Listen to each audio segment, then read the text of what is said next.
शहर में मधु नाम की एक औरत अपनी 2 बेटे और उनके बहुओं के साथ रहती थी।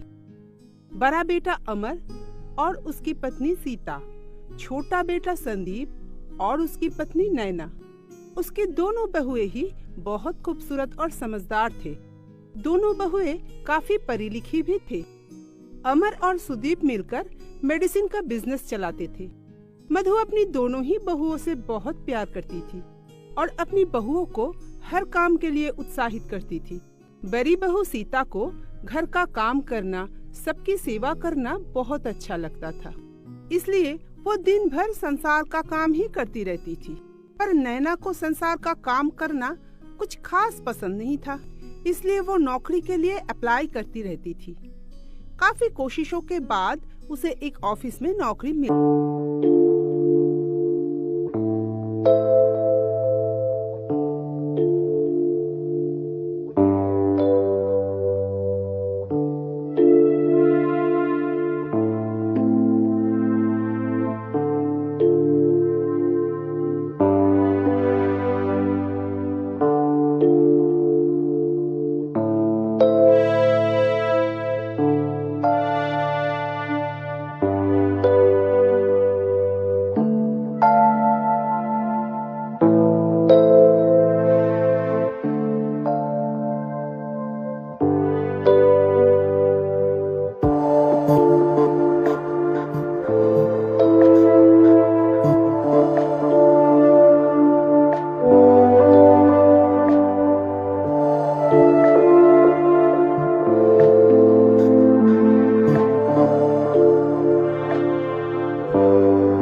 करने लगती है।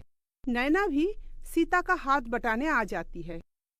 जब नैना और सीता किचन में काम कर रहे थे, तब नैना सीता से कहती है, दीदी एक बात बताओ, आप इतनी पढ़ी लिखी हो और फिर भी आपको ये घर के काम करने में इतना इंटरेस्ट है। आपका दिल नहीं करता है कि ऑफिस जाकर काम करे? नैना, ऐसी बात नहीं है। घर की जिम्मेदारी लेना भी बहुत अहम है।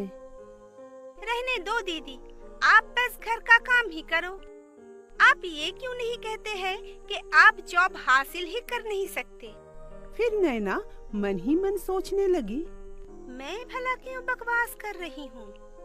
ये तो मेरे लिए ही फायदेमंद है। मैं मजे से नौकरी करूँगी, वो घर का काम करेगी, मुझे कोई जिम्मेदारी लेना नहीं पड़ेगा। मेरा तो आराम ही आराम है। 2 दिन बाद शाम को मधु की बड़ी बहन सुषमा आती है मधु से मिलने। मधु, ओ मधु, कहाँ हो?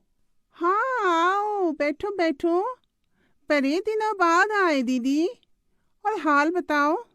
मैं ठीक हूँ बहन, तू बता। सीता बहू, मेरी दीदी आई है, उनके लिए कुछ चाय नाश्ते का इंतजाम करो बहू। जी माँ जी, अभी लाती हूँ। सीता मेहमान के लिए चाय नाश्ता ले जाती है। इतने में नैना भी ऑफिस से आ जाती है। माँ जी, मैं आ गई। अरे मौसी जी, प्रणाम। कैसे हैं आप? उफ, आज तो बहुत सारा काम करना पड़ा। ऑफिस का पहला दिन था ना, इसलिए मैं तो बहुत थक गई। तभी सुषमा कहती है, वाह मधु, तेरी दोनों बहुएं तो काफी अच्छी है। एक की तो नौकरी भी लग गई है। सीता बेटा, तुम भी क्यों नहीं कोई नौकरी कर लेती हो? हाँ दीदी, मैंने इसे भी कहा था, अगर तू नौकरी करना चाहती है तो कर ले, मगर ये खुद ही नहीं चाहती। इसे घर का काम करने में ही ज्यादा खुशी मिलती है। अब तुम ही बताओ, आखिर घर में काम ही कितना होता है? मौसी जी, मैं जो कर रही हूँ ये नौकरी से कम थोड़ी ही है। एक परिवार की जिम्मेदारी नौकरी जैसा ही होता है। क्यों, आप भी तो कभी बहू थी ना? हाँ, साफ साफ क्यों नहीं कहती है दीदी कि आपसे जॉब नहीं हो पाएगा? सीता को ये बात थोड़ी बुरी लगती है, मगर वो बिना कुछ कहे वहाँ से चली जाती है और नैना भी अपने कमरे में चली जाती है। थोड़ी देर बाद अमर और सुदीप आते हैं। सीता रात को खाने के लिए नैना को आवाज लगाती है, नैना आओ खाना खा लो। नैना अपने कमरे से ही कहती है, दीदी आज मैं बहुत थकी हुई हूँ, क्या आप मेरा खाना मेरे कमरे में ला सकती है? ठीक है नैना, मैं खाना ले जाती हूँ। सीता नैना के कमरे में खाना दे आती है। सब खाना खाकर अपने कमरे में चले जाते हैं।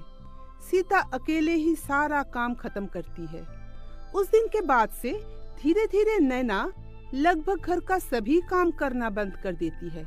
ऊपर से सीता को नैना का सेवा भी करनी पड़ रही थी। ये सब देख अमर को बुरा लगता है। एक दिन अमर सीता से कहता है, सीता एक बात बताओ, तुम दिन भर घर का काम करती हो, नैना का भी काम करती हो, तुम्हें बुरा नहीं लगता? तुम भी जॉब क्यों नहीं कर लेती हो? आप तो जानते ही है, मुझे जॉब लेने में ज्यादा वक्त नहीं लगेगा, क्योंकि मैं अपने जमाने में टॉपर रह चुकी हूँ। लेकिन मैं ये चाहती हूँ कि आप सब ये समझे कि हाउसवाइफ बनना भी आसान बात नहीं है। सीता बस मैं ऐसे ही कह रहा था, अब तुम्हारी मर्जी। इस घटना के कुछ दिन बाद एक इतवार की शाम को जब नैना अपने कमरे में आराम कर रही थी, तभी नैना की ऑफिस की एक सहेली नैना को कॉल करती है। हेलो नैना, क्या कर रही है? अरे मैं तो बस आराम कर रही थी। अभी मेरे लिए गर्मा गर्म नाश्ता आने वाला है, उसका ही इंतजार कर रही हूँ। तेरी तो ऐश है, हमें देखो छुट्टी के दिन भी फुर्सत नहीं। सबके नसीब में मेरे जेठानी जैसा बेवकूफ औरत थोड़े ही न मिलता है। पूरे घर की जिम्मेदारी खुद ही ले रखी है।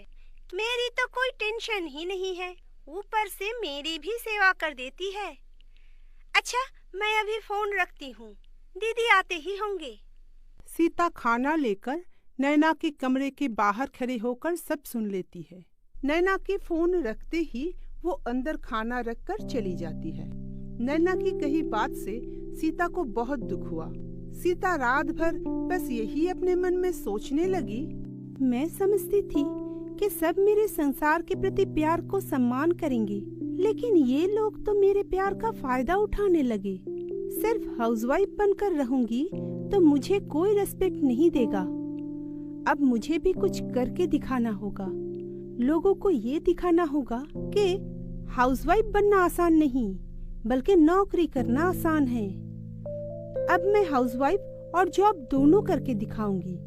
मैं सबको ये बता दूंगी कि मेरे अंदर कितना काबिलियत है। अगले सुबह रोज की तरह सीता घर का सारा काम करती है। नैना तैयार होकर ऑफिस चली जाती है। दोनों भाई भी अपने काम पर चले जाते हैं। सीता घर का सारा काम खत्म करके सरकारी अफसर के नौकरी के लिए अपनी पढ़ाई शुरू कर देती है और साथ साथ सभी सरकारी परीक्षा के लिए अप्लाई भी करने लगती है। ऐसे ही दिन बीतते जाते हैं। सीता घर का काम और पढ़ाई दोनों को ही बड़े अच्छे से संभाल रही थी। अमर भी सीता के इस फैसले से बहुत खुश होते हैं और उसे हर मुमकिन मदद भी करते हैं। काफी सारा परीक्षा देने के बाद सीता को एक बड़े सरकारी ऑफिसर के पोस्ट पर नौकरी मिल जाती है।